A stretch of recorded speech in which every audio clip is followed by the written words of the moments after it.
You're watching Talk with Audrey. Welcome back. Chandler Crews was born with achondroplasia and is the founder and president of the Chandler Project, a nonprofit patient-focused organization dedicated to providing education and resources for those affected by achondroplasia. It's a serious, progressive, and lifelong condition that's the most common form of dwarfism. In 2010, at the age of 16, she made the choice to undergo a series of limb lengthening surgeries. Chandler joins me now to share her personal story of living with achondroplasia, and she also tells us why she made the choice to get the limb lengthening surgery. Welcome. Thank you for having me. Really appreciate you joining me. Talk to us and tell us more about achondroplasia, exactly what it is and how common it is and what causes it. So, achondroplasia is the most common form of dwarfism. It typically happens or occurs in about 20 to 30,000 births.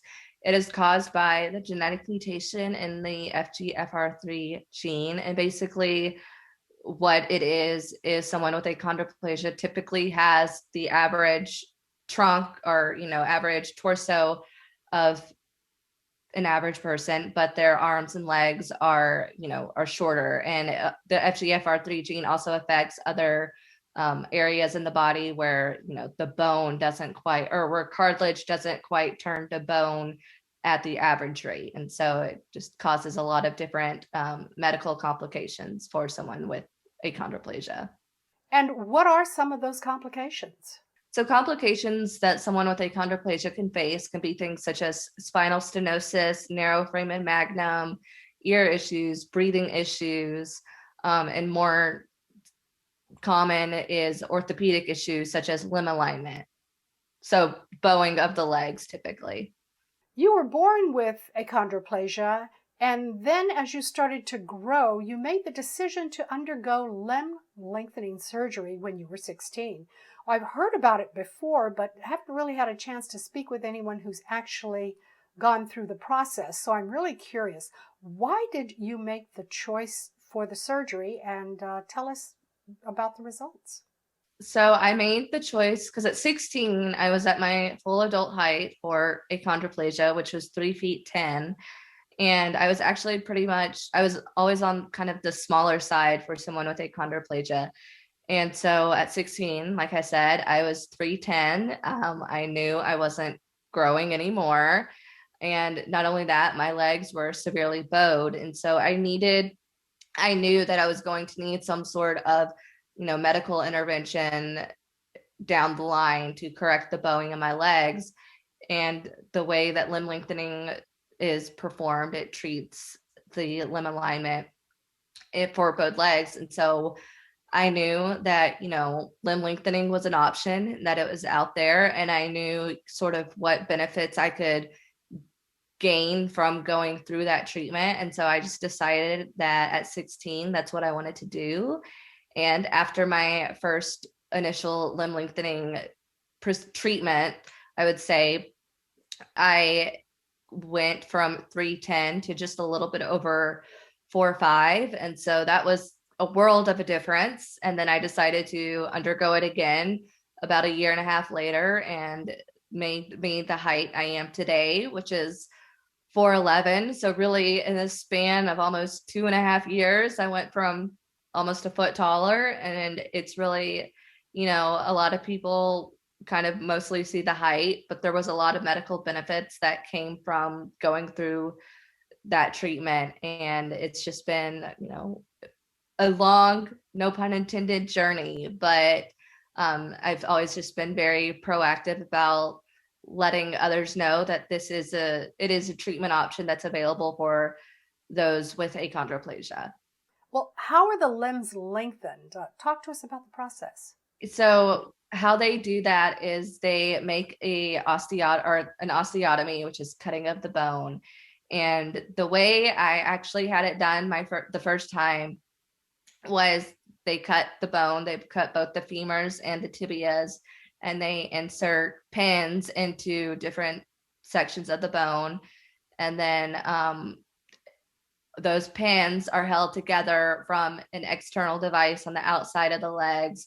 And those external devices had screws that you would turn every day which would then make the bone grow. And so that does kind of sound excruciating, but it's a very slow process, and patients are monitored very closely. And it's a lot of, a lot of specialized physical therapy, but it's very rewarding at the end. And then with my second lengthening, actually, my second leg lengthening, I was able to have it done internally. And so they can perform limb lengthening procedures now internally, which means there's nothing on the outside of the body. And they go in and they'll put a screw, or not a screw, but a telescoping rod into the leg. And then the same way they make an osteotomy in the bone, and there's a motor in that telescoping rod that you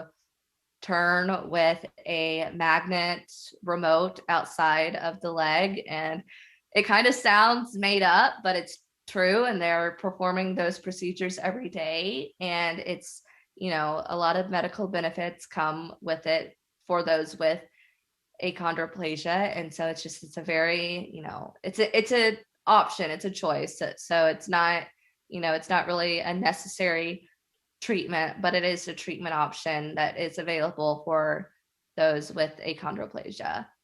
Wow. You are one brave woman, I got to tell you. Thank you. Oh my goodness.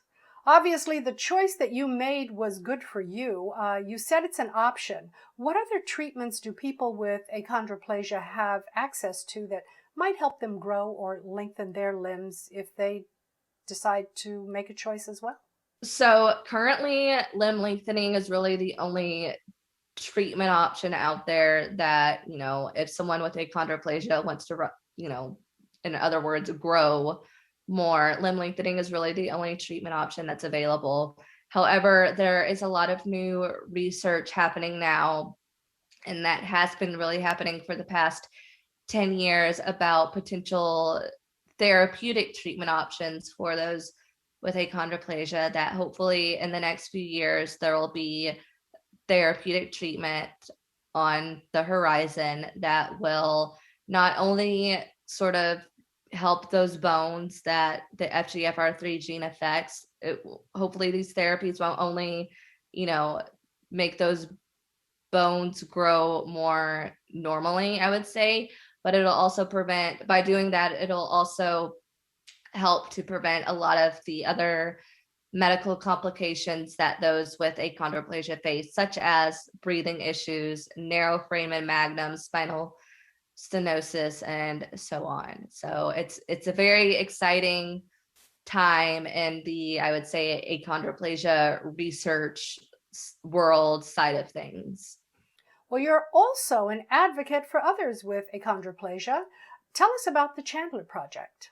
So the Chandler Project is a nonprofit that I started just a little over 2.5 years ago to really fill a void and serve as a means to provide all of this new information surrounding achondroplasia treatment, as well as limb lengthening, because these treatment options on the horizon and limb lengthening itself, it's not, there's not a lot of, advocate, or really, I would say, support on these options out there. And so it's just really important for me that people know, what options are available, and to learn about that, because, you can never, I feel like, be too educated on, achondroplasia if, it affects you personally. And so it was very, I decided to start my nonprofit to really fill that void, because there wasn't really a resource out there where people could get the information on these new